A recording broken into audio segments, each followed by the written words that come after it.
Hi and welcome to the Catching Up Podcast, your show about speedrunnings and the runners themselves. I'm Sen Knight, your host, and today we have the chance to have Skateman222 with us, a speedrunner all about very seriously playing not so serious games.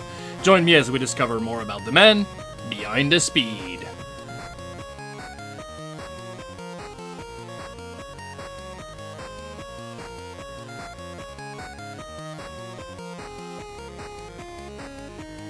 Hi and welcome to the Catching Up Podcast. My name is Sen Knight and I'm your host. And today I have the chance to have Skateman222 with me today. Thank you very much for answering the call. No problem. How's it going? Doing pretty well, actually. I hope you're doing well too. Yep. Doing fantastic. All right, let's dive right into this. My first question, as always, hey Skateman, how did you discover gaming? Just gaming. Was it when you were a child?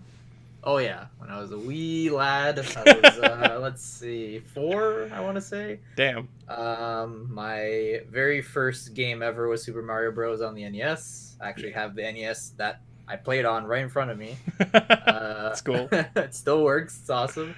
And yeah, I don't know. I ever since they introduced me to that, and they gave me a bunch of other games along with it too.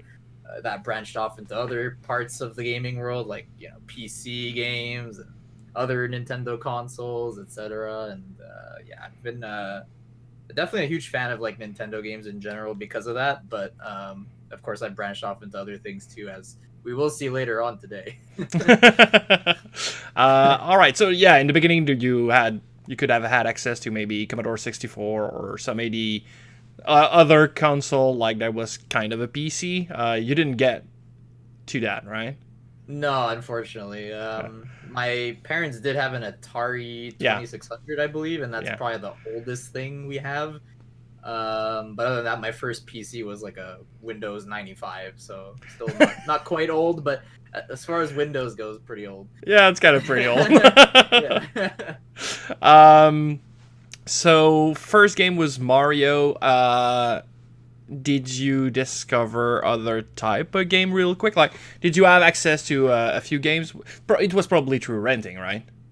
Yeah, I definitely did rent throughout the years, but when I was a kid, we never really rented. We just kind of had, a decent stack of games. Cool. I think for the NES, we had like maybe a dozen, including one very interesting Chinese bootleg multi-cart that a lot of people are pretty familiar with. And that is essentially like, at least 100 games in one cart. So I discovered a lot through that. And then realized many years later that like they kind of like edited the game to not, look exactly the same as the official game and stuff. And it was just like, oh wow, that's so weird. And sometimes they told you that you had 100 games in one, but then it would be pretty much like 10 games and then like 90 reskins of the same games. Yeah, exactly. You would play like Mario with Link and... Right, exactly. And mine had like this thing where like half of them were just like basically Game Genie modified versions of them. So you can like customize how many lives you have, what level you've skipped to and all that. It was pretty interesting.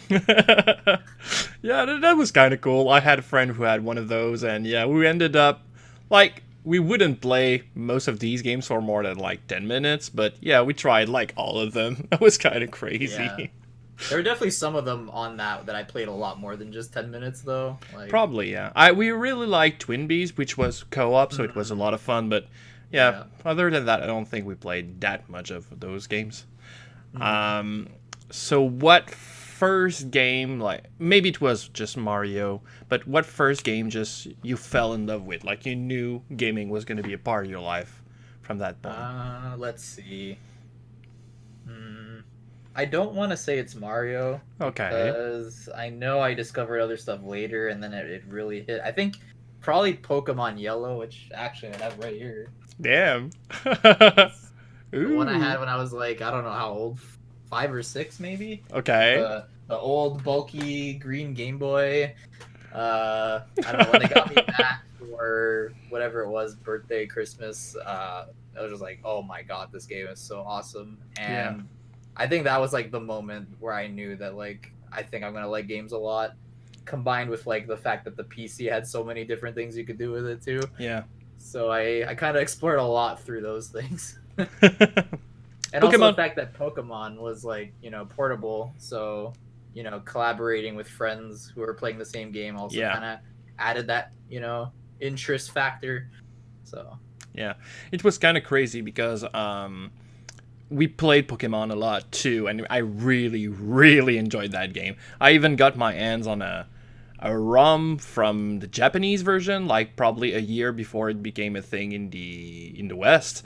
And we really liked to play the game, even though we couldn't read a word of Japanese. So we couldn't even get past, like, I think it was like the second town.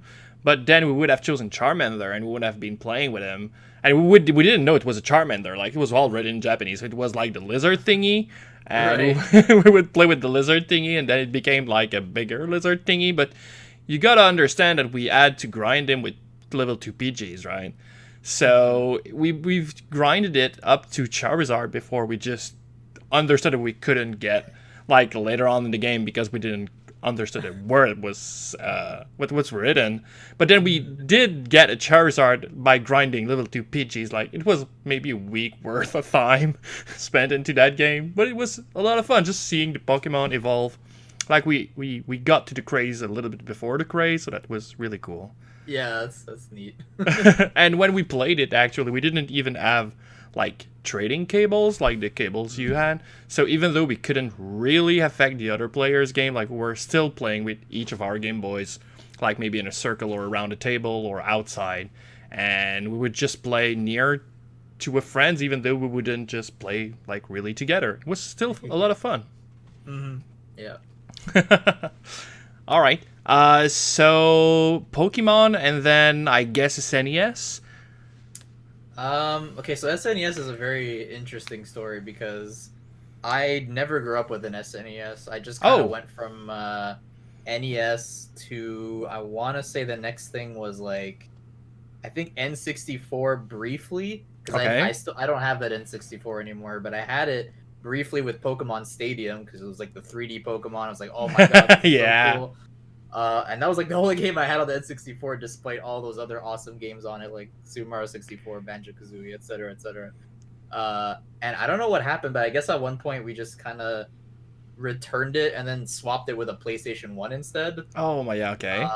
And so I ended up with a PlayStation 1, and then I went down that road with like PS1, PS2, PS3, PS4, and all that.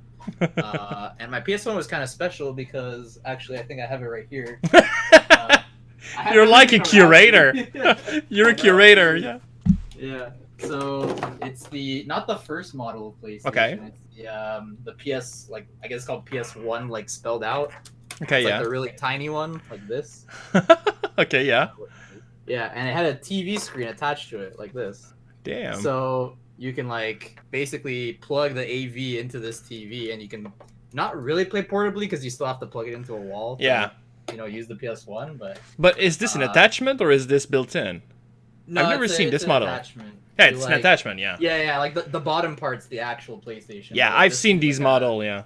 Yeah, a third-party screen that you put onto it, and I don't know, they gave it to me like that on Christmas, like to exchange with the N64. And the funny part too is that they also gave me like a lot of burned CDs, but back then I didn't know it was burned. I thought it was just like, the actual game or whatever.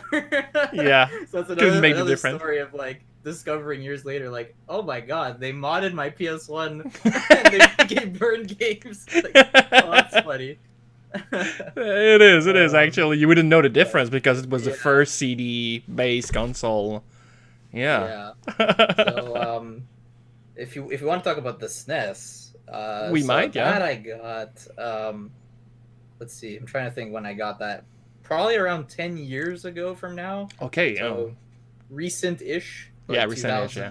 Late 2000s. And I got one because at the time YouTube was barely beginning to be a thing. Yeah. And the biggest craze back then, besides the memes and all that, were Let's Plays. Yep. And one of the biggest Let's Players back then was Chugga Conroy. Yeah. And his first game was Earthbound, and I never really heard about it besides Smash Bros with Ness in it. And I had no idea what it was. So when I saw him play through that game and saw how awesome that game is, I gave it a shot. And And then later on, I'm like, I want to own this game, so I just bought a SNES, bought a copy of the game, which back then was pretty cheap compared to what it is now. Yeah. I got lucky. You'll get an easier time and a cheaper if you buy the SNES than the actual cartridge. Yeah, it's kind of expensive. Yeah. And ever since then, like Earthbound, like even though Pokemon Yellow was like the one that really got me into gaming, Earthbound kind of just ended up becoming like my favorite game ever through that, which is just really cool. We'll definitely have to talk about it a little bit more. Do you want to expand on it now, or? I don't know. Up to you. I don't know if you want to talk about like the. I don't know. Go talk about my roots more, or if you want to just. Yeah, sure. We can continue on the route, and we'll come back to Earthbound because we have to. We definitely do. Okay. Okay. So then, what's next? Like you told me that it was PS2 and 3-4. Up to that, but did you continue to own Nintendo console too? Yeah, Nintendo also continued. So it pretty much like SNES for some reason we skipped. I don't know why, but then pretty much everything after we got. So N64 briefly, and then GameCube, and then Wii U, Switch. I went down that path. Oh, as well as like the portable stuff too, like SP, Color, DS, 3DS. So like you were hooked. The two companies you would own every console up to after that, pretty much. And then Microsoft, unfortunately, or even like Sega, those two kind of avoided my childhood. And, I mean, I was happy enough with what I had with Nintendo and Sony. Yeah, I get that. I never really bothered, and that's already too much. A lot of consoles. That's a lot of consoles. Yeah, that's a lot. To me, Sega was not necessarily a bad console. I really liked it, but it was just so much of arcade games, and I still would have a few of those on other consoles, so that was enough for me. And I know that if you're a big fan of those genre, then Sega or like Neo Geo or something like this would be really cool as a console. And I just told and I liked Sonic games too, but like I said, not that much. It was just enough. I could play like 2 or 3 times a year, and that was okay. But then sorry. Oh, sorry. I was just gonna say that like I did like grow up with someone else who had a Genesis, and I played a little bit of that, like you said, Sonic and sports games too, like NHL and stuff like that. But I never really owned it. But looking back at the games now that I haven't played, I think I might consider picking up a Genesis at some point, just because there's a lot of other niche games that are pretty cool. Yeah, there are.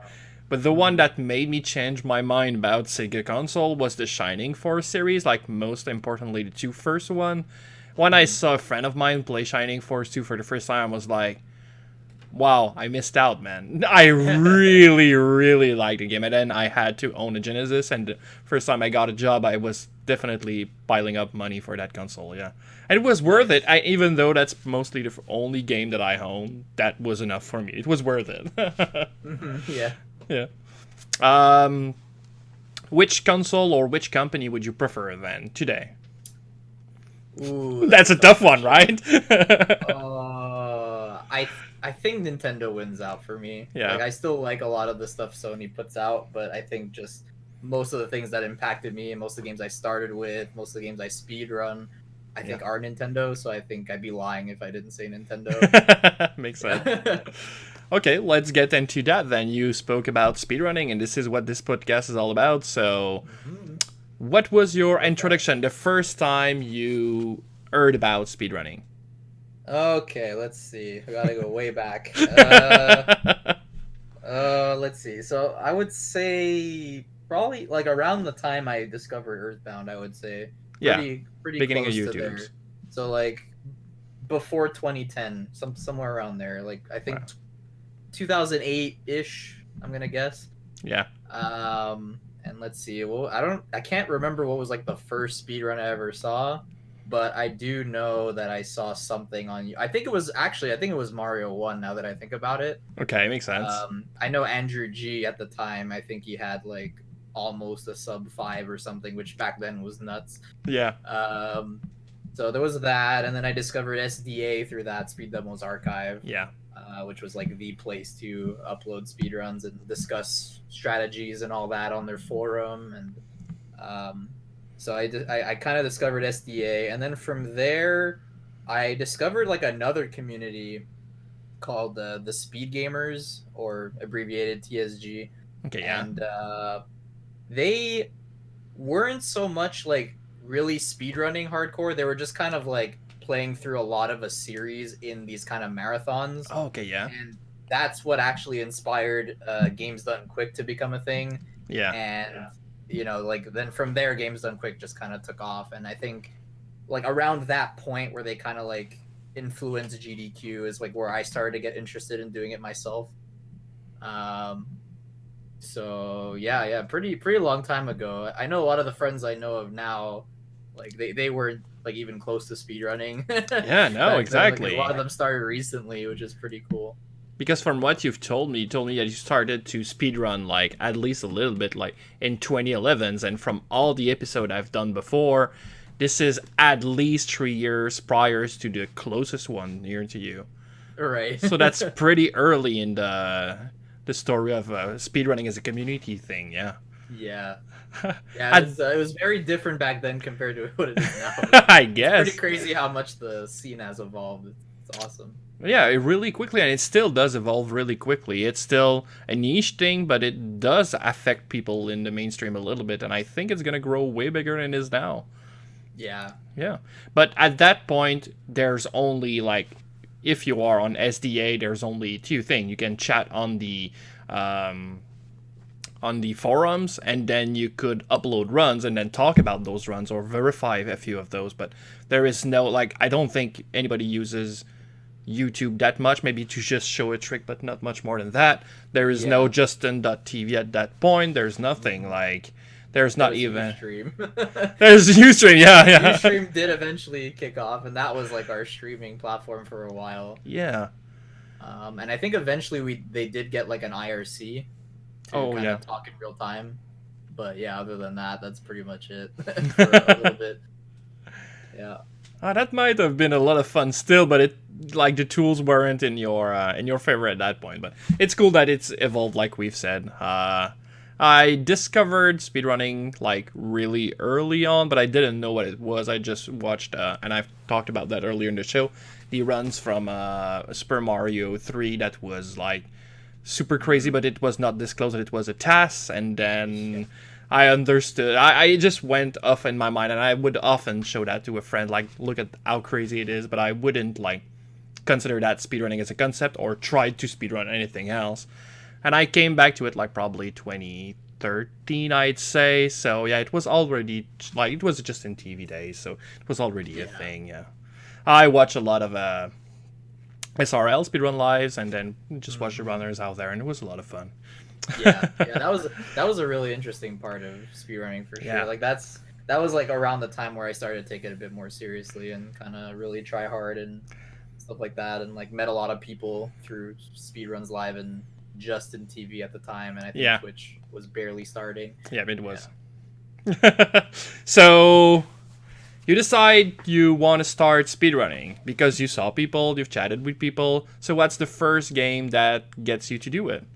Was it Earthbound? So let's see. So the first game I ever tried speedrunning technically was Super Mario 1. Okay. Just like the first game I ever played. Yeah.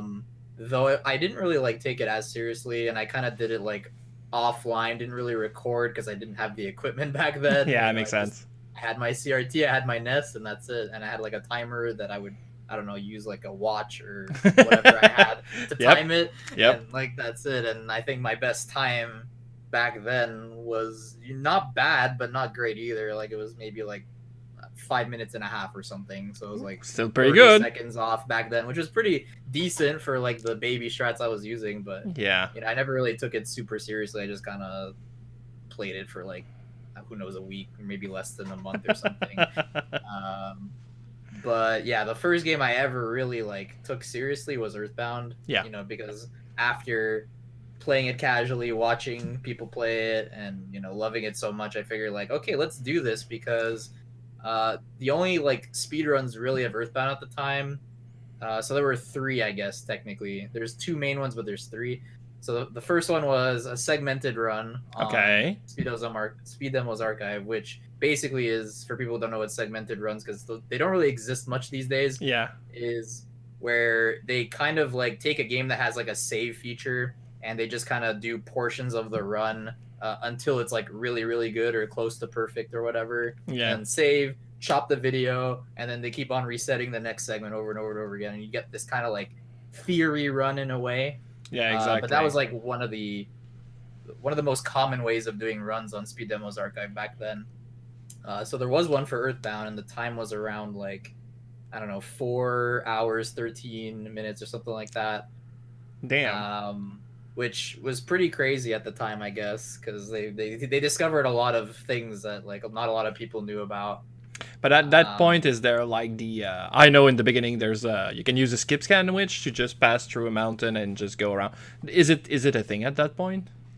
Yeah, so I think so the whole skip sandwich thing was kind of weird because like in theory it's like, yeah, it makes you run faster, so it's just straight up faster. Yeah. And I'm not sure if the segmented run made like full use of it, but I know that a little later on a Japanese website, Nico Video, there were Japanese runners playing on the Japanese version, which works a little bit differently, but I could talk about that later. Yeah. They would spam like every possible usage of skip sandwich ever. And I think partially the reason why was like their menus are like so much faster because of the Japanese text being so many less characters. Makes sense, yeah. So, it takes them like 2-3 seconds to use it versus on the US version, which is like a lot longer to actually go into your menu and use it. Yeah. So for them, they would actually save time every time you use it. On the US version, later on, we discovered that it like basically evens out. Okay, yes. If you like go in your menu and do it, because you're still taking menu time to set that up. And it's more used for like setting up interesting tricks like getting behind an enemy before they notice you, or okay, yeah, makes sense. Or even just going past an enemy before they can catch you, or like things like that. It was like more of like a to dodge a fight, or than a way to just go fast everywhere. Yeah. Oh, that's interesting, because the first time I saw the skip, like you just skip the first down where you don't have to do the runaway 5 thingy. And I saw how they use a skip sandwich for that. Like, my reaction was so... I've played a little bit of the game when I was younger, and I was like, that's the best name they could have made for that sandwich, because it literally does what it says it will. Yeah, exactly. It will make you skip. Pretty cool how people found, like, uses for it that would actually, like, glitch the game in, like, the more glitched categories, where you could just clip through cliffs and stuff and just skip a lot of portions of the game. So the name was literally what it was actually used for, which is really cool. Yeah, exactly. Okay, so back on track. That was the first segmented run was the first categories. What were the other two? Yeah, so the other two. So the other one was a TAS. There was a TAS on TAS videos that was just, since it's an RPG TAS, it's like basically impossible to replicate. Yeah. But they made it like a glitchless TAS, so you can kind of like follow the route, kind of. Okay. But they took a lot of risks, and they used manipulation everywhere, so they just like crit everything and don't die, and it's just like, it's never gonna happen. But you can try to find some ideas from it. Okay. And then the third one was an actual single segment run, but it was on Twin Galaxies. Which is like, of all places, it's more of a high score website back then, but they still had like kind of completion goals, and I guess they would have to send the tapes to Twin Galaxies, and they would verify it, and then they would put it up on the leaderboard. So there's no video for it, but back then it was like, I don't know, like a 6 hour something time. Yeah. So I was like, okay, so no one's ever done a single segmented run, at least on tape, for everyone to see. So I'm like, I'm gonna try that. I wanna be the first person to get a really good time on a single segment run or something like that. Nice. So I basically took whatever resources I had, which were just like the TAS, the segmented run, and I think like there was a forum thread for Earthbound, find some ideas there, and try to develop a route that's like not as risky, so I can complete it reliably in a single segment, and worked on that for a good year, more than a year actually. Damn. Yeah.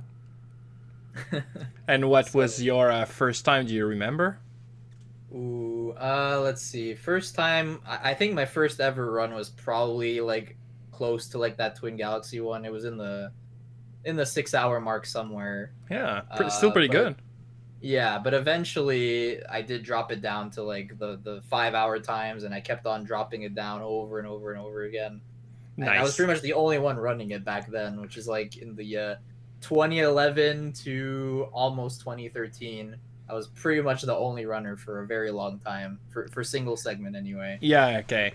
Because I know that today the Earthbound community is super big and really, Oh yeah. really like it's a family, and I really enjoy watching them on stream whenever they are. Like they are always in the chat of the others, and they're always cheering on each other, and then even sometimes being a little bit tough on each other. But it's just tough love. I really enjoy all of them.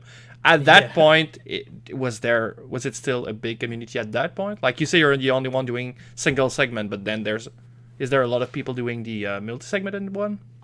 No, so like that segmented run, as far as I know, is like pretty much the only one, and I think is still the only one right now. Yeah, But of course, the single segment scene really took off. Pretty much after I ended up getting Earthbound into AGDQ 2013, which I yeah, was pretty happy with that because it was the first time I ever got any run into a GDQ. And like back then I watched all the GDQs and like all the the speed gamer marathons before that, yeah. and I always wanted to be a part of something like that because it just seems like such a cool concept.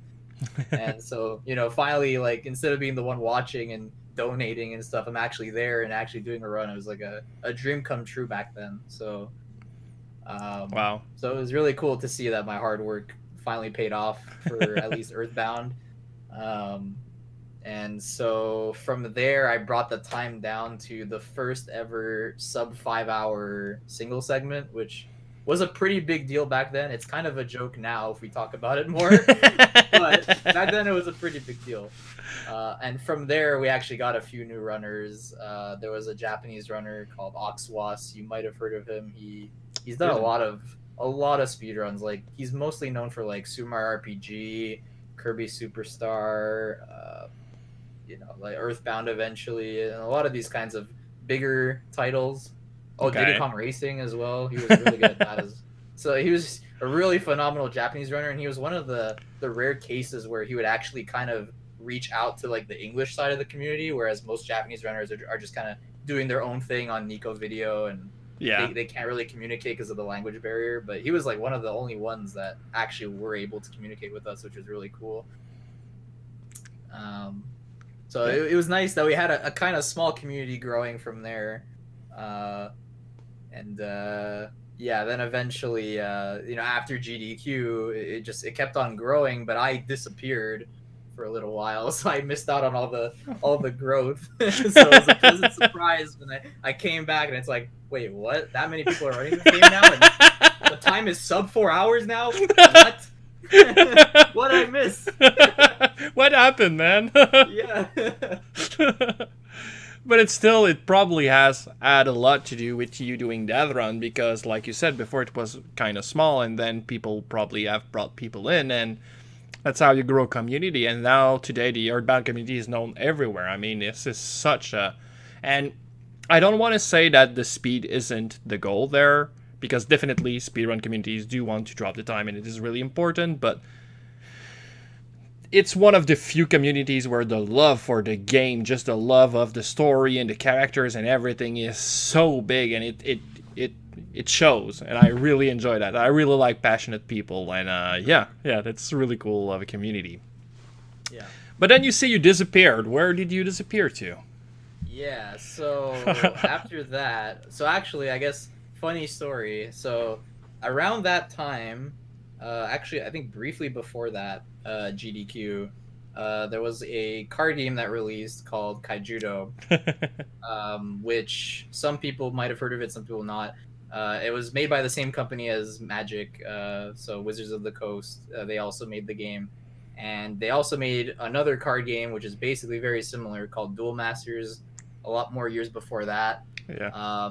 And they made like video games and a cartoon, and it didn't last long. It only lasted like maybe 2 years back then, which was kind of a bummer. So I grew up as a kid having some of the cards and kind of getting into it and like the games and stuff. But I kind of got into it like around when it died, pretty much. But then when I heard the news that they was coming back, they were rebooting everything as Kaijudo, and I was just like, oh my god, no way! All right, let's get this second chance. Let's get in on it while it's hot. And so I decided to just try out the game. I really liked it.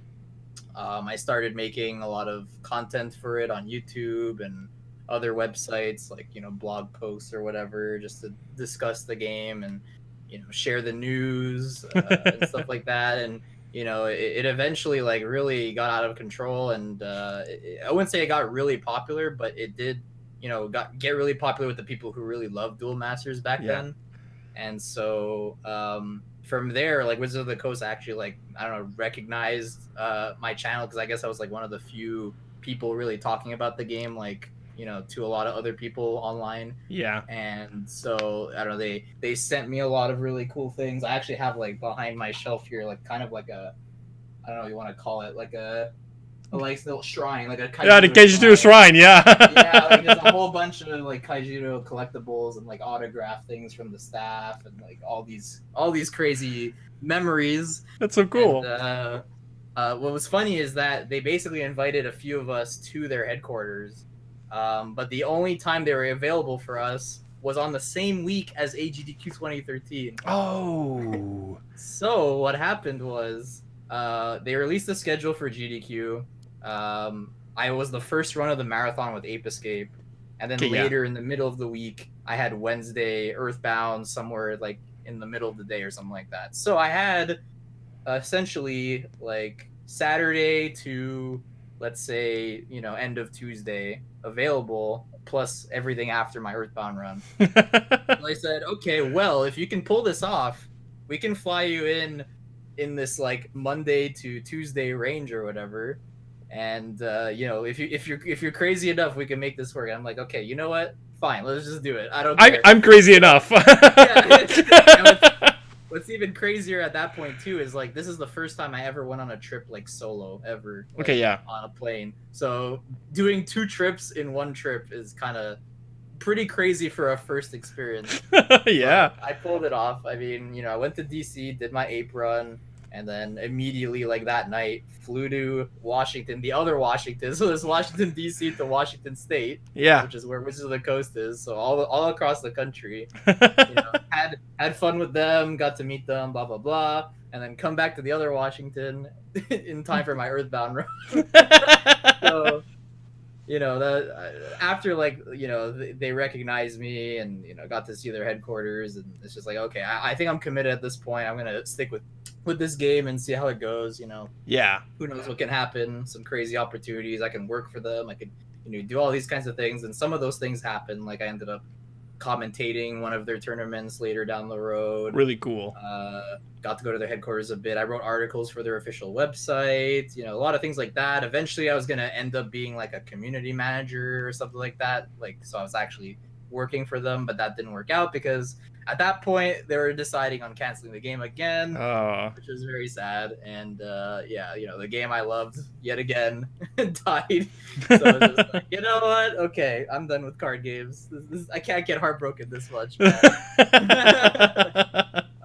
I still kind of dipped into other card games, like a lot of similar ones, and they never really worked out because I didn't have that same interest as much as I did with Kaijudo and Duel Masters. So, at that point, it was kind of like late 2015. I was like, okay, well, now what? Now what do I do?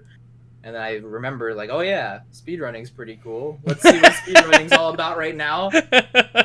And speedrunning was like a whole lot bigger than it was back then, and the whole Earthbound discovery of exactly. That's when you come into the Discord with like, what? Mine completely blown. And I was like, okay, let's do this. I'm gonna get back into speedrunning, and that's what I did eventually. Very beginning of 2016, I said, hey guys, I'm back. I'm doing Earthbound again. I want to get this sub 4 like you cool people. Was that an easy pickup? Like the route would have changed a lot, so it. Oh yeah. following the notes, was it easier to get back in? It made me realize how stupid my notes were. How stupid my route was. Like, why was I doing that, man? Like, just makes way more sense. Yeah. I'm not really known to be someone to come up with like good ideas on my own. I kind of like look at what's out there and I try to improve it somehow. Yeah. Okay. But when totally new things are found, I'm usually not the guy that does that. Okay. So when I came back, what was interesting was there was a completely new thing about the speedrun, which was actual like manipulation done by a human. So basically, the way the game works is they have these two RNG values, and they advance depending on certain actions. So the most common one is whenever a character shows up on screen, when it prints text, every single character advances it by one. Okay, yeah. Then there's cursor movements in a menu. Every cursor movement advances it. Opening the menu, checking something. There's a whole bunch of actions like this. Oh, and even movement. So like if you enter a certain square tile, then the RNG changes and stuff like that. All right. So it's pretty crazy how the RNG works. There's like so many factors that can change it, but someone actually took the time to kind of like look at it and say like, wait, okay, maybe we could actually kind of do some very simple human inputs that are not frame perfect or anything like that. Just kind of follow the steps, go here, push this button here, do this menu this way, and then all of a sudden you can destroy the first city in like way less time than relying on RNG, because Onet is a very brutal city, even casually. Yeah. And even in the speedrun too, like it's just you're at the mercy of so many things in that first town. And that was the reason why a lot of people kind of like were, put off by the game and they didn't continue playing the game at all. But there was so much more to see after that point. Like that was, the beginning immediately was kind of silly and kind of difficult for what it was. But once you get past that, then it's just like, oh man, the game really, really expands and becomes really awesome. The Onet, like the arcade fight with the I don't remember his name, but the knife juggler's boss. The first time I played that, I died to him like probably 15 times in a row. Yeah. It's like a truck, and one bad smash and you're dead, man. Yeah, exactly. I mean, especially when you don't know like how to handle that. It's like you could grind, but even grinding at that point didn't really do much unless you knew that certain items in the shop would be really beneficial to you, like the cheap bracelet to super boost your defense, and the Mr. Baseball cap that's hidden inside in the wood. I think like nobody would really ever know to look for. It's just like, how would you know to go up through there? It's like I found it by my casual playthrough. I found it by because I was coming from Final Fantasy IV, and the ultimate weapon for Cecil, you just had to hang onto the wall and then you would walk into an invisible bridge or something like this. And after that, I decided that when I was playing a game, I would try to hug on almost every wall when I hadn't. I wouldn't follow the road. If there was a wall, I would hug onto it in case I would pass through it, and then I would have found that out in Earthbound. I was like, what? Okay, yeah, all right, yeah, Mr. Baseball Cap, I'll take that. Yeah, I didn't really grow up with Final Fantasy or any similar games, so I had no idea to think about doing that. Like, really? Thinking that hidden? Dang. Made me kind of paranoid. Like, Super Mario RPG's got a few crazy one. Like, you're just walking, hugging a wall, then you just move outside of bounds, and then you find a chest there. And yeah, that's where you find a really cool weapon or really cool armor, and that's cool. Yeah. So yeah, that manipulation was just like, oh my god, that's so insane. That's such a huge time save. But just with that time save alone, like that would only save, I guess, on average around 10 minutes, something like that. Okay. So it's like, okay, so there's 10 minutes. That puts me at 440 something. Where's the other 40 minutes? Like, what am I doing wrong? And then like you see all these different route changes, doing the sanctuaries in a different order, using items better to your advantage. Yeah.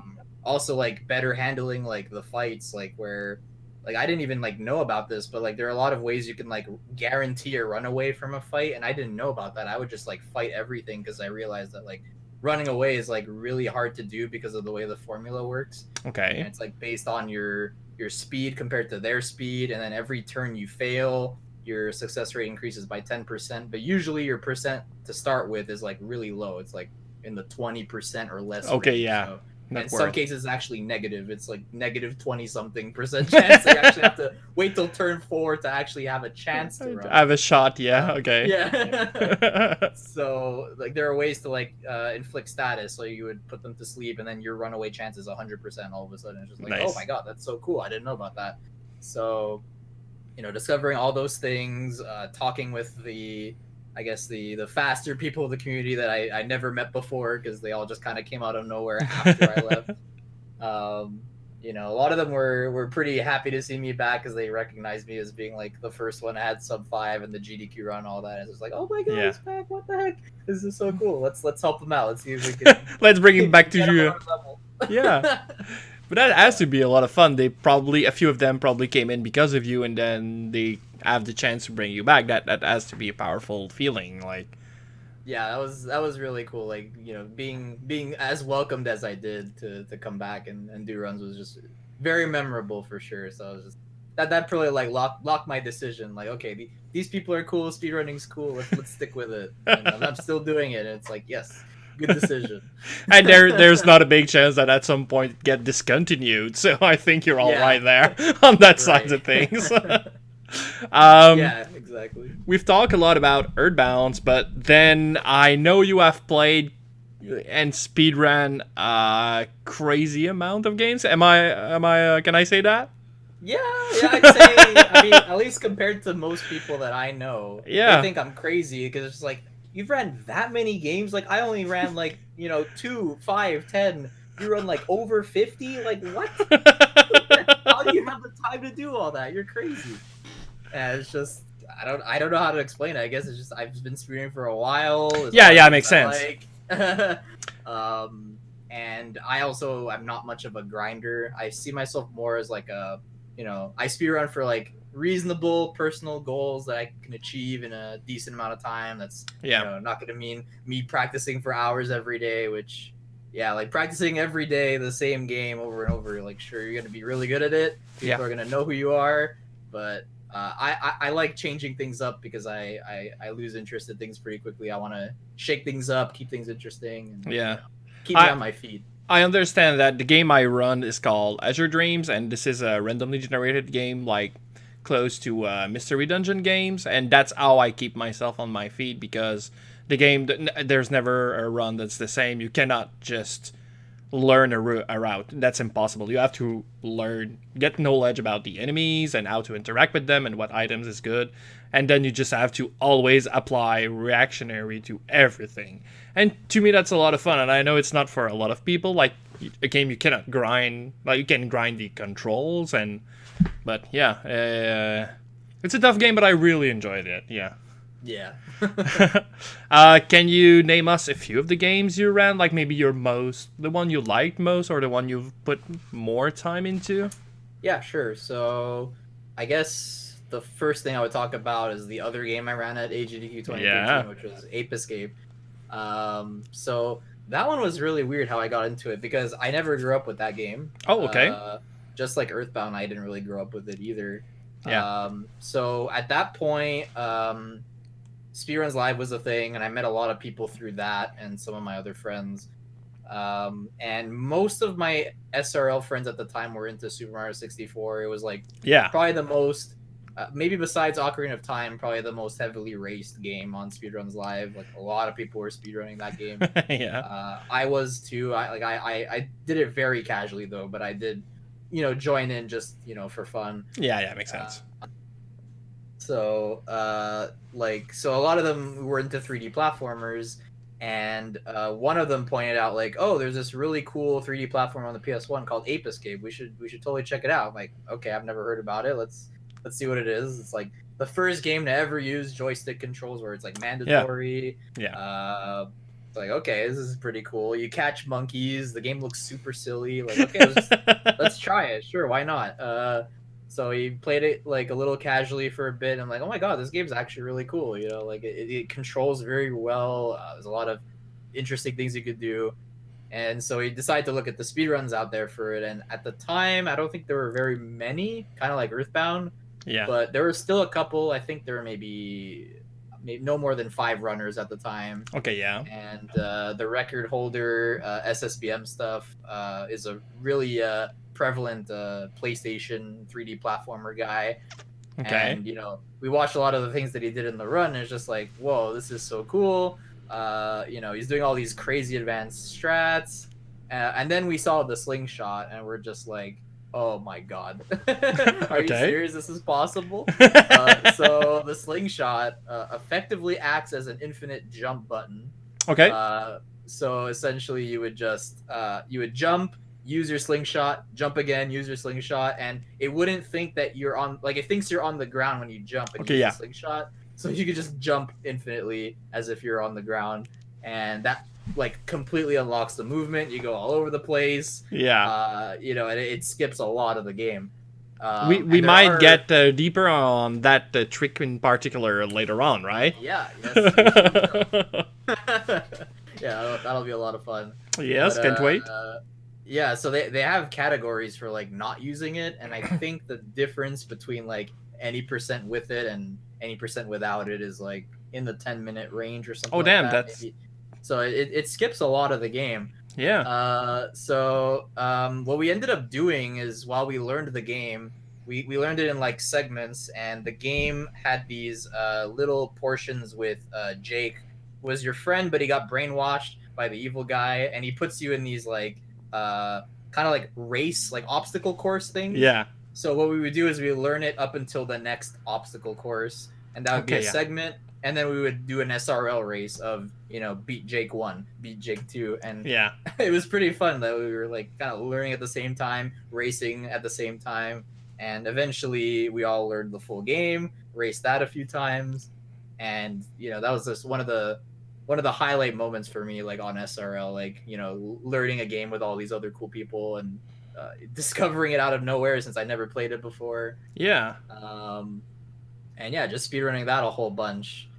And what was interesting about that story on how I got that into GDQ was that I wasn't even the main runner for that who submitted. There were actually 2 other people who submitted it, one being one of my SRL friends who was faster than me, okay, and another being one of the few runners that I was talking about earlier. There were like less than 5 runners who had the fastest time out of all of us. Okay. And somehow both him and the guy in front of me both couldn't make it to GDQ. So I ended up being the second backup, getting into GDQ very first run of the marathon. Just like, what? No way. That's so crazy.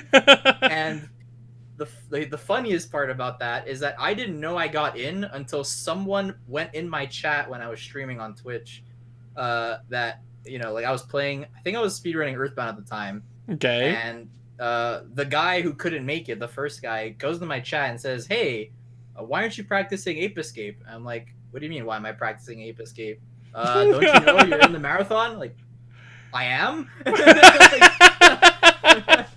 So I frantically go to the SDA forum, like, wait, what? Oh my god, yeah, my name's there. What the heck? What happened? My name is there twice. Yeah. Yeah. So it was kind of a shock, because like back then, like the only way they really like shared the schedule or like the games list was through the forum. Yeah. And I wouldn't check the forum every day. I would only frequent it maybe at most like once a week or something like that. So none of us got emails or anything like that. So I had no idea about this. So when that guy comes in, like, you should be practicing this. Like, oh yeah, I definitely should. I didn't see this. Thank you for pointing this out. Was the practice a problem? Because you had to practice 2 games now. Yeah, so I mean, Earthbound I was pretty confident in already at that point, so that wasn't a huge issue. I only did like a few runs, but Ape Escape was my biggest concern, because I was basically like 10 minutes slower than that first guy. And it's like, okay, I gotta bust my butt playing this game a lot, because like I'm so far behind, and I want to put on a good show. I don't want to disappoint the people in front of me. It's like, I want to at least get somewhere close to where they are. Maybe not exactly where they are. Yeah. Oh, that's cool.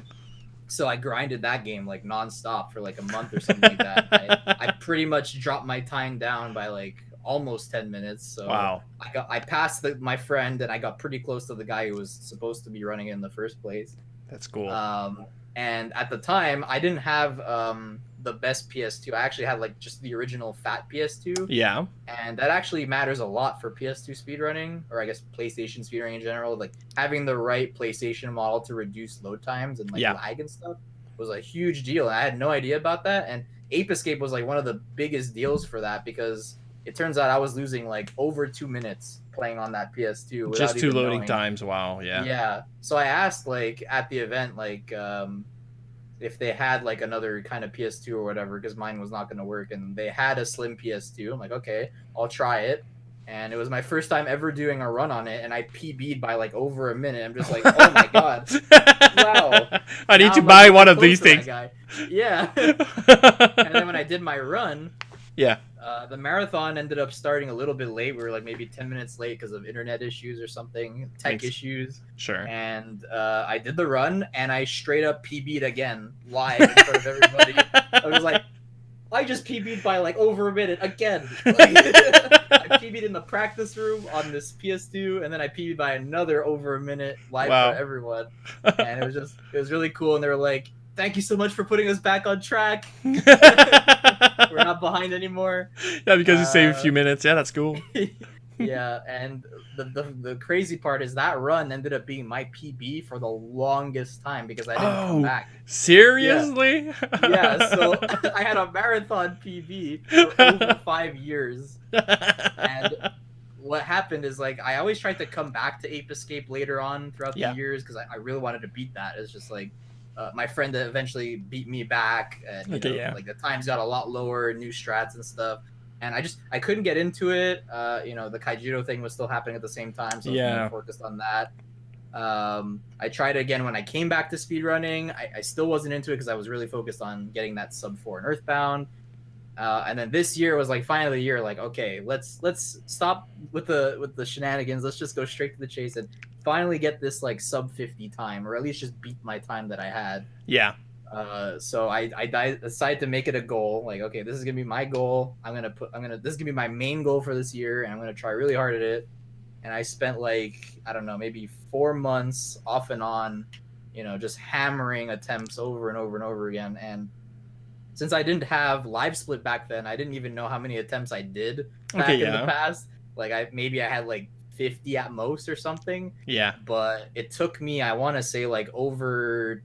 Maybe was it over? It was around 200 attempts to finally get the sub 50, which I was really happy about because that was the thing I really wanted to get, and you know, I wanted to get that GDQ PB out of the way because it's so old. It had to be updated, yeah.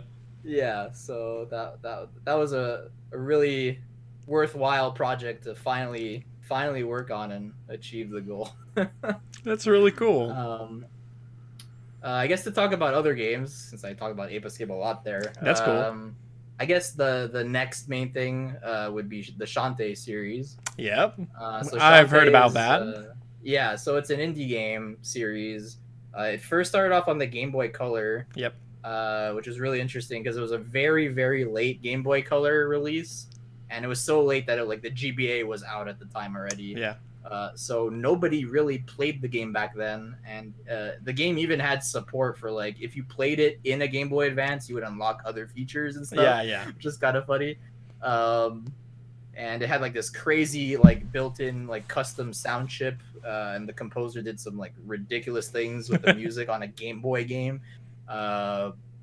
So I didn't really find Shantae through that. I eventually found it when they finally made a new Shantae game many years later. Yeah. They made Risky's Revenge, and they released that on, I think, like DSiWare or something first. Okay. And then they eventually brought it over to like Steam and consoles and stuff like that.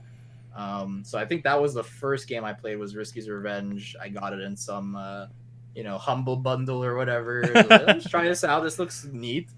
And you transform into various animals. You have magic abilities, cool bosses. The music is still super awesome because it's still the same composer, Jake Kaufman. What a legend! Really, really good. So after playing that game, I was like, oh yeah, this is pretty cool. I guess I should try the other one, which was Pirate's Curse, which I think was out back then too. Yeah, my and Pirate's Curse was I think most people agree that it's like the best Shantae game. It's so polished. The yeah. pixel art is very nice. The concept's really cool because you lost your magic powers in that game, so they had to like replace it with like pirate abilities, like yeah. the hat to float and cannon. Yeah. Jump. It was really, really cool. It was a really fun time. And so I decided after I know like I eventually pushed for Earthbound Sub 4. I eventually got that. Okay. And I was like, okay, I need another main project because that's done, and I don't really want to push Earthbound much further because it took a long time to get that Sub 4. So I eventually entered a 12-hour challenge. Okay. For those who don't know, I believe it's Golden SRL created the concept where he would organize an event for everybody around the world to just decide to pick up a random speed run and try to learn it and do at least one run in less than 12 hours. Yeah. Which I thought was a really cool concept. Like, okay, sure, this gives me a good excuse to try something else, try something new. So I looked at Shantae Pirate's Curse. I had a lot of fun casually. I'm like, okay, let's try this. I sped ran that for not too long, but enough to get pretty decent at it. And right around that time, conveniently enough, I didn't even know about this. Have Genie Hero, the next game coming out, was set to be released like months after I learned Pirate's Curse. And I was just like, oh wow, this is awesome timing. I didn't even know this was a thing. It was like a Kickstarter from exactly. Yeah. I think even like it might have been before Pirate's Curse came out. It was like a long time ago. It was like many years before it came out. Yeah. So it was a really cool thing to see. Like, oh dang, I didn't know about this. So obviously I picked it up day one, played it a lot, and I'm like, this game is also really awesome. It's different because the art style is more like a cartoony style than pixel art, pixelated style. And it was very similar to another game that they made, which was, I think, DuckTales Remastered, had the same kind of cartoony art style with like 2.5D because it was like 3D models in the back and exactly like that. And so I had a lot of fun with that casually. I 100%ed it the first time I played it, and I was like, okay, let's learn this speedrun too. Why not? And then I did that for quite a long time, pretty much all of 2017, or a good chunk of it was playing Have Genie Hero for various marathons. There's our local No Reset marathons. You did a podcast with G Virus in an earlier episode. I'm sure you talked a lot about No Reset. We did, awesome events. I did a run there. And then eventually I submitted to SGDQ. It's like, okay, this is what now, 4 years after AGDQ 2013. I wonder if they'll actually take my run again. And they did, because I guess since it was a new game and they never had a GDQ before, and I was like, one of the few people high up there in the leaderboard, was like, okay, sure, we'll accept it. Like, nice, awesome. So that still to this day was the only other GDQ run I did. I tried submitting many other times after, but it's really hard to get into GDQ, guys. You gotta really work hard for that. That's what I've heard. Yeah, it's kind of a tough thing, but there's so many people at once to get in, so they have to pick and choose. Makes sense. Yeah. So met a lot of really cool people in the Shantae community from that. I got to show off at a GDQ. I eventually went back and learned Risky's Revenge, and I said, you know what, let's just try to learn all 4 games. So the Game Boy Color version, because it's so rare to have it, because it's like a really late release. Nobody owned it, hundreds of dollars to buy it. I think I got the 3DS version. They re-released it on 3DS, which was pretty cool. Yeah. So I decided to learn on 3DS, but the problem with the 3DS version that I didn't know about is the fact that there's a very high chance you can soft lock the game only on that version. Oh, damn. Just by doing something normal as picking up a warp squid, which was one of the collectibles you would get in the labyrinth. And if you collected, I think it was like 4 of it, you'd be able to deposit it in a town, and then you'd be able to always warp back to that town. Oh, that's cool. So every time you pick one of those up, you have a chance of freezing your game. And so if you would do attempts and then that happens, it's just like, oh man, this is so lame. And I really didn't want to learn it on emulator. Like, emulator is cool and all for casual, but like when it comes to like really like precise timing and like having it like lag free, I really didn't want to go down that route. Makes So sense. that kind of ruined the plans to learn all 4. But some other people, I think 3 other people, maybe even more than that now. But back then there were only 3 people who knew all 4, and they eventually did a race to learn, like to run all 4 Okay, back to yeah. back, which was really cool. So since I didn't learn Game Boy Color, I offered to just like restream the race and commentate over it, and that was pretty fun.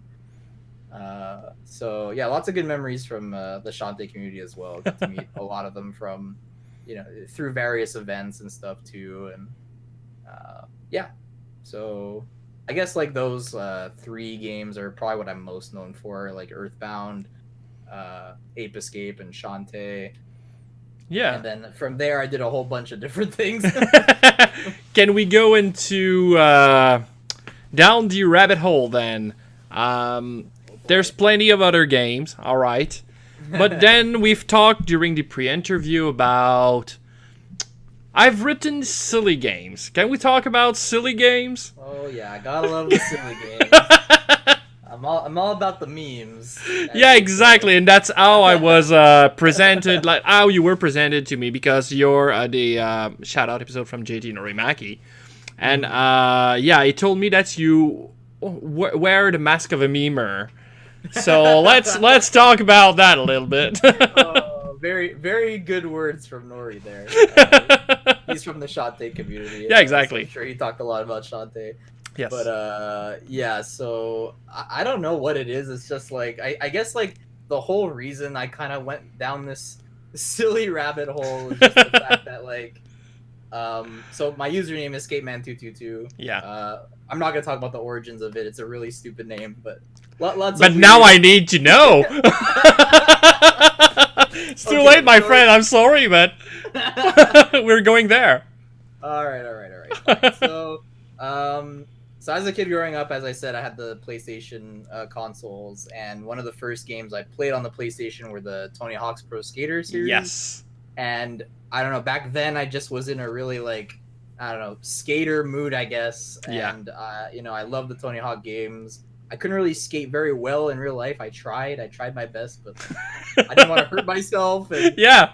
I was fine with just playing the games. The games were cool enough. That was enough. All right. Soundtracks, and I still listen to some of those songs to this day in my car on the way to work. But yes.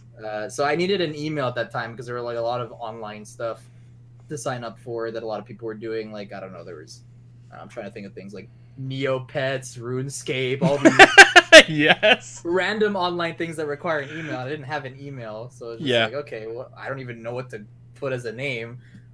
So my father had an email address at the time, and his email address, I'm not going to say it, of course, but it was his name, like his real name, Man222.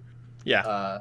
And so I was like, okay, that's it's random, but okay. So I didn't want to put my real name on the internet, being a very, responsible kid. Nice. And so I just took whatever I was most interested in at that point, which was skateboarding or like Tony Hawk in general. So I just plop skate there. Man222, stole that completely from my dad.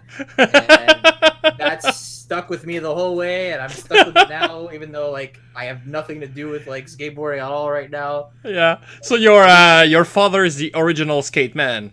Yeah, exactly. And I think so basically because of this silly name, like a lot of people asked me about this, and then what the significance was for the 3 2s in a row, like what's that all about? And I think like the actual answer is that my father, I think when he was playing sports in school, he would always have the number 2 or 22. I think partially because his birthday was in February, which is the second month. Yeah, yada yada. So eventually like 222 would just like pop up a lot, because in Earthbound, for example, like there are a lot of ways 222 could pop up in your game. Your character has 222 HP, you take 222 damage, you get 222 experience, all these things, or $222. Actually, like I think in like maybe not the current route, but at the time when I was speedrunning, there was always a portion of the game where you would be left with $222 for at least a brief amount of time, and it would always beat that. So it popped up a lot. It kind of became like a sort of like inside joke / meme in the Earthbound community. Like, when 222 pops up, we have to, tell Skateman or just post it or whatever. And eventually people would just send me like pictures like on the road, gas price 222.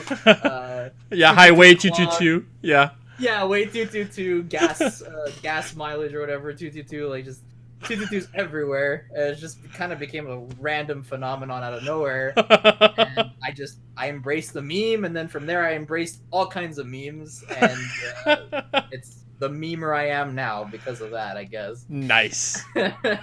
Like me some good memes. Yeah. Yeah, exactly. All right, but then that's a good introduction to those silly games then. So, yeah. Can we talk about a few of those? Because I know of one or two, but I've heard about a little bit more. So, care to expand? Okay, let's see. Well, I'm trying to think what was like the first like real silly game I ever really picked up. Let's see. I want to say the first one, which I guess can kind of fit into that theme, was like Rugrats in Paris. Okay. Just the silly Rugrats game. They had a Game Boy Color version, and they also had an N64/PS1 version. Okay. And I grew up with the PS1 version, so I ran on that one. And it's just like I don't know how to explain what the game is. It's basically like you're in an amusement park, because that's what it was in the movie. You would be in an amusement park in Paris. Yeah. And you go through all the different parts of the park. You collect ride tickets, and then you would use those tickets to enter mini games, and those mini games give you more unlockables, and you basically have to do a lot of mini games to get golden tickets, and then once you had 16 golden tickets, you can go to the final boss area. Okay. So it's just kind of like, really silly. Like there's not much to it. Just play mini games, don't mess up, solve like a puzzle, like an actual jigsaw puzzle once or twice, get 2 more tickets, and then go to the final boss, which is the easiest boss ever. You just hold right and then just fire, dead, and like it was just like really dumb, and it was a pretty short run, I guess. It was like, I don't know, 20-30 minutes or something like that. A cool run to cool off, yeah. Yeah, and that was something I did like a while ago. That was actually before like GDQ. That was like okay. I don't know, somewhere in the SRL days, I just kind of randomly picked it up because I had it as a kid. But then when I came back to speedrunning, then I discovered some other weird games, and plenty of them. So then I discovered through the Earthbound community that there was a Game Boy Color version of Rugrats in Paris. And I'm like, okay, yeah. Wait, someone else runs a Rugrats in Paris game? What is this? Why? So I the real question is why, yeah. That's it. I decided to check it out. Like, okay, what's this one like? Is it the same thing? And it's pretty similar, but it's actually more of like a 2D platformer in that one. Okay, yeah. You would play a mini game 4 times just to farm up enough tickets to enter the levels, and then all the levels were pretty much platformers. Yeah. And it was really slow paced, and the music was very questionable, and it was pretty silly, and it was even shorter than the PS1 version. Okay, yeah. And I played that a lot. I eventually had a world record in it for a couple of days, and then some other guy came along. He's like, "Nope, I'm gonna grab it from you." And wow. I wanted to go back at it, but I was just like, so there was contention. There was contention for first place into the Rugrats Gold Game Boy game, right? Yeah. I know, it's pretty crazy. That's cool. That's really cool. Yeah, and then from there, I think like this year is like where I started playing a lot of really silly things. So the first thing I played was Little Red Hood. Okay. Which is basically like an unlicensed Taiwanese/Australian whatever exclusive game in like the Asian parts. That is interesting because it like kind of plays and looks like Legend of Zelda, just like way worse. Okay. You have like a kind of like a top-down view. You move around, up, left, whatever, and you're a Little Red Hood, and your goal was to collect enough fruits, get the key, go to the next level. Okay. To save your grandma or whatever.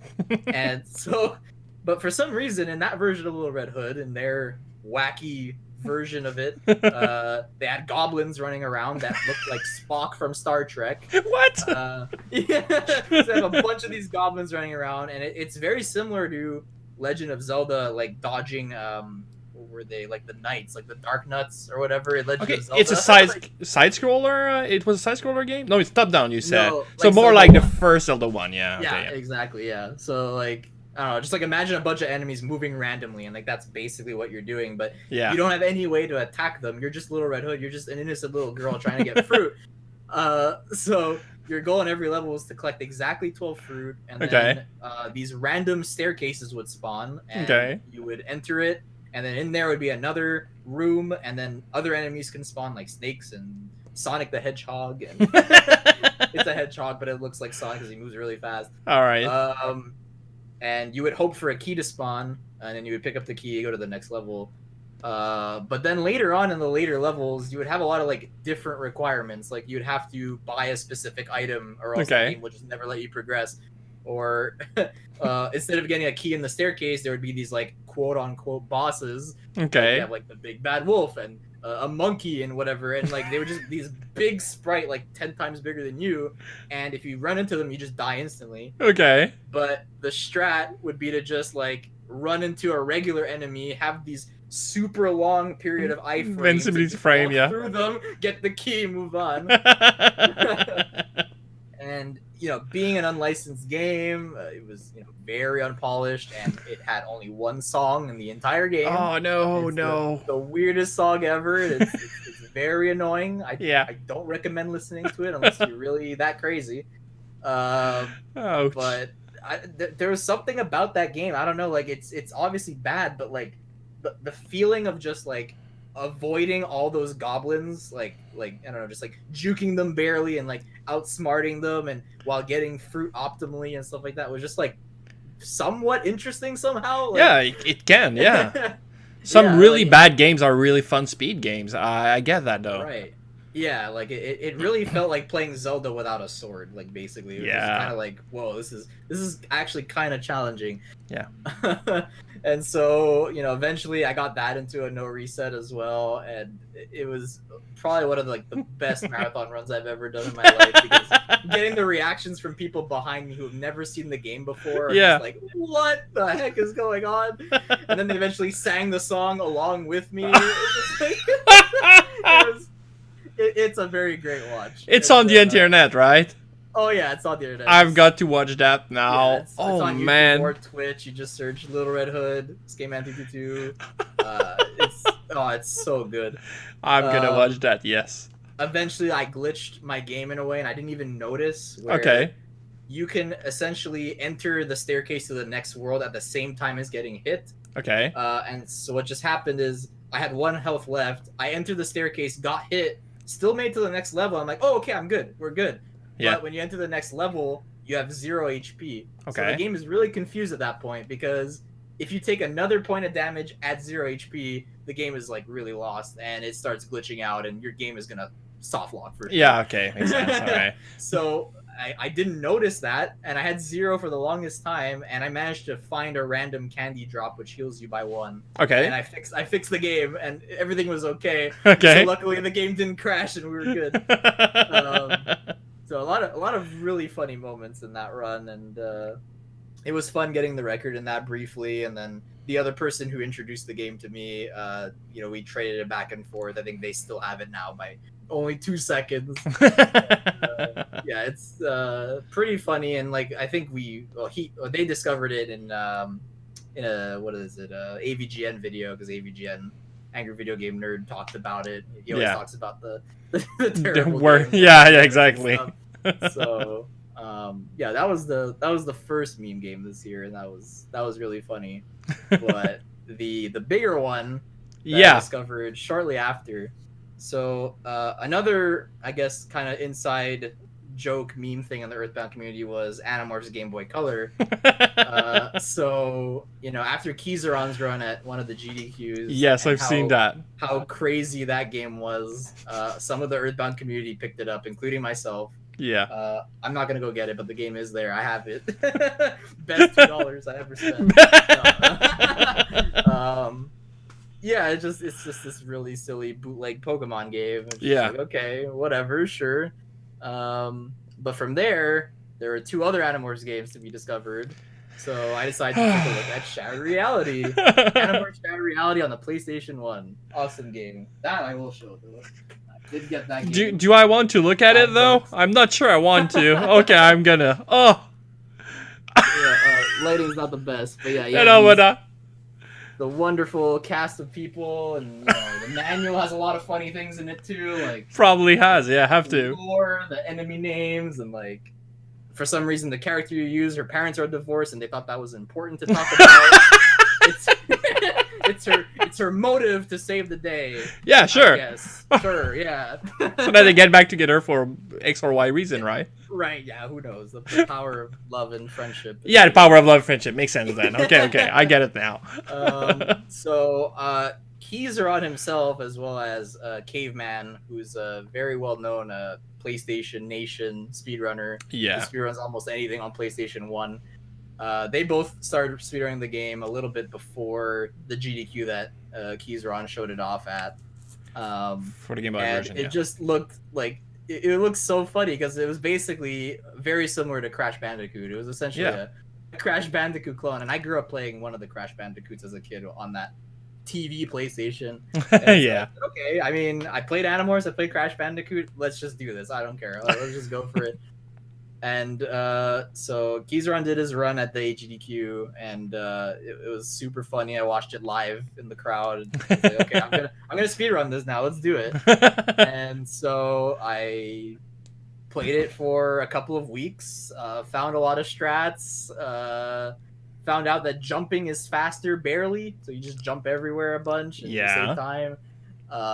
And I don't. The game kind of grew on me because like it's so funny. Like the character just randomly says quotes that are just like so out of nowhere. Just like the first level is like the best example. You're in like some sort of like, I don't know, chemical volcano-ish, evil looking area. Yeah. And you get to a part at the end where you're on a moving platform floating over like a whole bunch of goo or like nuclear waste or whatever.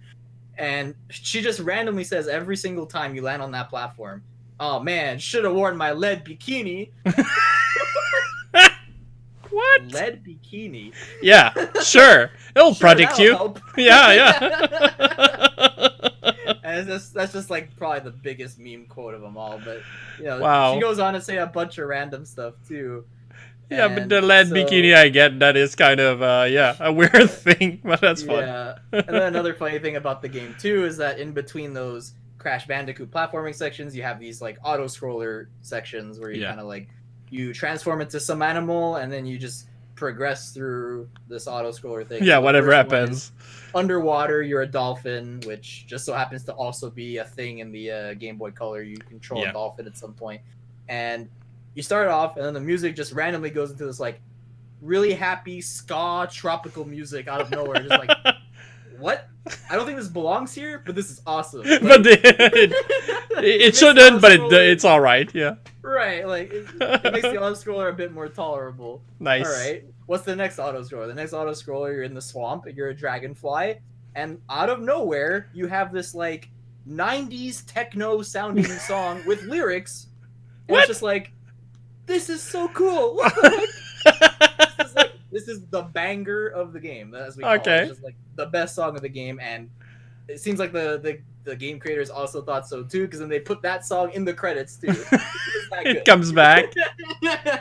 Don't put the main Animorphs theme. Nah, just put that song again. That's better. And funny story about that song is that like it has lyrics, but like there's no lyrics posted anywhere, and like I would love to know because it's really hard to hear what the guy is saying. So we just gonna have to guess what he's saying, and we've tried to sing along with it. It didn't go very well, but it was funny.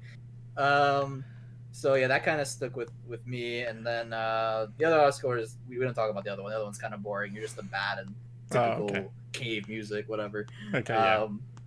But it's just the game is it's just so silly on so many levels. Eventually, you get into these combat sections where you actually morph into your Animorph animal. So Rachel turns into a bear. Yeah. And the bear is just this derpy bear. When you run, it's just like the animation's so bad, just like. It's like that's not how a bear moves. No, that. Sure. And it makes really funny noises, and the fights are like not even fights. You just mash the attack button and they're dead like this.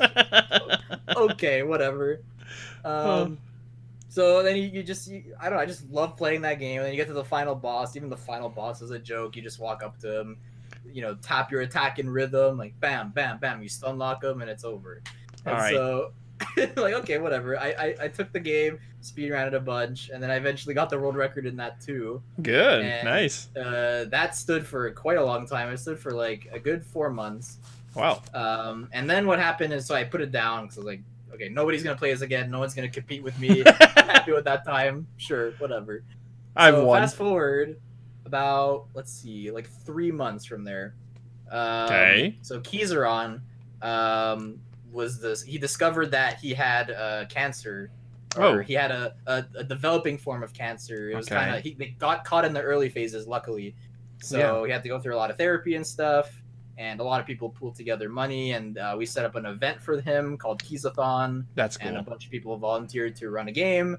And someone immediately mentioned to me, like, yo, you're the world record holder of Animorphs. Keys is the Animorphs guy. You should definitely submit. He's definitely going to take it. I'm like, okay, sure, I'll do it. I'll do it for a good cause. Kizaron's a really cool guy. He deserves all the help he can get. Yeah. So I signed up for it, did my run. The chat was... loving it. I think Keysron was there too. He was reacting. He was laughing his ass off. Nice. And it was really funny. And what was crazy is at that point, it was a day before that run was about to happen. Okay. I get a message on Reddit, of all things, Reddit. I use Reddit just to kind of catch up on news and stuff like that. But this guy, Fizztastic, finds me on Reddit somehow, and he sends me a message there, and I'm just like, okay, what is this about? And he goes on to talk about how, I have world record holder and how he was interested in the game too. And he developed a task for the game and wanted my opinion on it. A task of Animorphs? What? My mind was like hella blown. I'm just like, oh my god, this is crazy. My opinion is why? I should go back to that message and see what I sent them. I probably was like, what? You're crazy. But that's so cool, though. So I watched the video, and this is like a day before my run, so I had to like watch this and see like, okay, is there anything like super major that I can add to this run last minute? Yeah. And he found a lot of really cool things. I'm just like, whoa, how much of this is possible by a human? Yeah. And so I messed around with it for like an entire night when I found that, because I saw it in the morning at work. I'm just like, oh my god, what the heck? Yeah. So I was so excited to watch it, and then I got home, watched it, and was like, oh my god, I need to try this. And I incorporated like a few of it, a few of the tricks. Did it live at the marathon, and then I said, you know what, I'm going to continue playing this game, because now I could probably bring my time lower to another sub goal. So like at that point I had what was the best time back then? It was like I don't know, like a high 32 or a low 33 or something like that. Okay. And we're saying like, 31's impossible, forget it. Like I got a high 30, I think it was a high 32. I'm just like sub 33, I'm happy with that, whatever. Yeah. And then after that task, I was just like, wait, we could probably save like over a minute more. So let's look into this.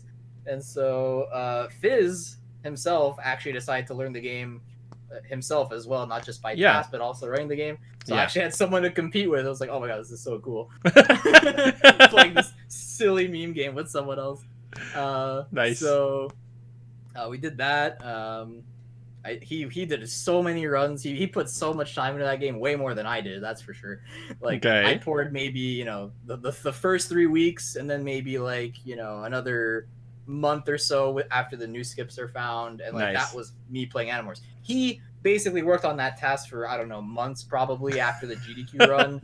And then he just played the game non-stop for months. Like that's all his stream was, almost every day. Runs. And that's cool. I think he was like, he said something like, "Oh man, I'm embarrassed to say this, but I think I have like over 1,000 attempts." I'm just like, wow, oh my god, dude, you're crazy. Yeah, that's kind of crazy, but that's cool. And he was just like, "Matt, how am I not faster than you yet? I have all these attempts. I'm trying everything." And then he eventually beat me. I'm just like, "Oh god, this means war." Yeah. My meme world record away. That's your speedrun creds now. You've lost them. Right, like I don't have many world records, so whenever I get one, even if it's a silly meme game, I take pride in that. Yeah, that's cool. So like most of the records I've gotten, they've only lasted a few days. Like the Earthbound one, Yeah. Oxloss shows up 3 days later, beats it. Rugrats in Paris 2 days later shows up, beats it. And this happened numerous times to my records. So this Animorphs one lasting more than that, lasting like, you know, almost half a year, was like, okay, this is awesome. This is lasting a lot more, and there's a lot more runners than just me. Like, I mean, Keyzeron stopped running it at that time, but there are at least like 4 or 5 runners total. So when he shows up and beats it, I was at SGDQ, enjoying my time, and then he sends me a message. Oh, by the way, I beat you. Like, no, I want to go home and beat you back. Yeah, exactly. So then we did that. We both grinded the game back and forth, and then I eventually ended up getting the first sub 32. Wow. That was pretty cool. And then I dropped it down another 10 seconds or so, and then I was like, okay, I'm done with this. This is so much effort for this game. And Fizz is like, no, I'm not done. I'm gonna keep this Animorphs train rolling. Another, like, who knows, 1,000, 2,000 attempts later, he beats you again with a really, really good time, and he's the current world record holder now. And you know, he definitely deserves it. He put so much time into that game, like 3 revisions of the task as well. Wow. He actually did another revision, 2 more revisions on top of his first one. Just wow, he really liked that game. He really wanted that world record. That's impressive. That's cool. So yeah, lots of good times with the meme games I decided to pick up and play. There's something about those meme games, like the fact that those games, like I said, are really bad. If somebody bought that for me when I was a young kid, I would probably like being pissed, but. But let's be serious. I don't think I would have been real happy with that game at that time. But today we just see them from another point of view, and this, like, finding speedrun techs in a game, if they are interesting, if they really cut sometimes, or if they require a cool set of skills or whatever. If it's good, it's good. So it doesn't really matter how bad the game is. And people will come and tune in just to see how memey or crazy or stupid the game is. Or the music of a game. Like, music is something really important in speedrunning, and I've talked about it with a lot of people. Like, if you cannot enjoy music of a game, don't play that game. And if you really like it, it'll help you get through some tough spots. Like, just listening to, like you said, bangers. Like, that'll help you a lot. And, yeah, there's some crazy game like I Lied on the NES where there's like 3 tracks and one of them repeats all the time and it's like 16 seconds long. I cannot deal with that, man. I would like to, but no, I'm sorry. You could just turn it off, but it's not the same. So yeah. yeah, for all sure. Right. Yeah. Let's move on to the shout out section then. So JT Norimaki recommended me to check you up, and I'm really happy that he did. Yeah, this is a super cool episode up till now. I've laughed a lot and I've learned a lot about you. So who do you want to pass the torch to? All right, well, I'll first say thanks to Nori. I really appreciate him shouting out to me and making this happen. I've had a blast so far too. Thanks. So yeah, and thank you for inviting me. So I'm gonna nominate one of my best friends in the speedrunning community. I pretty much met him since I came back to Earthbound. Okay. And he basically learned the game for the first time while I was kind of relearning it. And his name is DRock91384. Okay. 91384. 91384. Yeah. Okay. So we basically both met through Earthbound. We were kind of like rivals in a way since we both had pretty similar times. Nice. Coming back into it. So I don't know. We've known each other for basically almost 3 years now. He's ran other games such as Zelda 2. He's currently been doing that a lot. Nice. He did a lot of A Link to the Past. He grinded for sub 130, which is a pretty big deal in that game. He also got a sub 4 in Earthbound along with me. And yeah, he's hopped on a lot of random meme game stuff too, I think, here and there. Okay. And also a lot of the NES games too. So we didn't talk about this much, and I won't talk about it too much, but there's the Big 20 event, which is an event where you learn 20 goals in 20 NES games, and you learn them all, and then you race a bunch of other people who are doing the same thing in a back-to-back thing. And so when I decided to do my first ever Big 20, which is a pretty big deal, Some of my friends kind of reached out and kind of helped me out with strats, and some of them even learned some of the games with me. Nice. So he learned Little Samson with me, which is in the first one I entered, and we both got pretty good at it. And yeah, so we kind of bonded over that too, with like, you know, racing that game, and he got really good at that. So it's just another game he's known for. Yeah, we actually talked about Big 20 during the JT Nobrimaki's episode. Well, cool. He told me that you've tried it. I don't know if you've done it more than 2 times, but he told me that the first 2 times you've ran, you actually got 4th place each time. Yeah, I did. Yeah, that's really impressive, man. 2 times. I couldn't believe it. Like when I entered the first one, I really just entered it just to finish, like just to learn everything and be able to actually do it. But then halfway through the learning, I kind of realized, like, wait a sec, I could maybe do a lot better than I think I can. And so I put a lot more effort into it, and you know, just getting 4th like that was just kind of spectacular. Like, being, like, big names, which I didn't think would ever happen. Like, I mostly was inspired by Arcus. Arcus is like a phenomenal speedrunner on Twitch. He runs so many NES games. He's a master of Ninja Gaiden. You know, phenomenal stuff. And he's entered Big 20 since like the 4th one, I want to say. Wow. And so while I was watching him do the Ninja Gaiden runs, then he eventually did the Big 20. I discovered the Big 20 through that. And it's just like, wow, this is so cool. I want to try this too, because I love the process of learning games, and that's something I want to do more. Is just like, you know, not really grind games, like I said. I want to like just kind of learn a bunch of different games. Yeah, that makes sense. And explore them and have fun with it, and just get a good goal. Whenever, like in Mario, let's say it would be a 530 or a sub 6 or whatever. Just like, you know, a reasonable goal. So I think I might do that more next year. But yeah, I decided, like, let's just do this. It sounds like a lot of fun. I did it, got 4th. Did the next one too, because that was so much fun. I met so many people through that.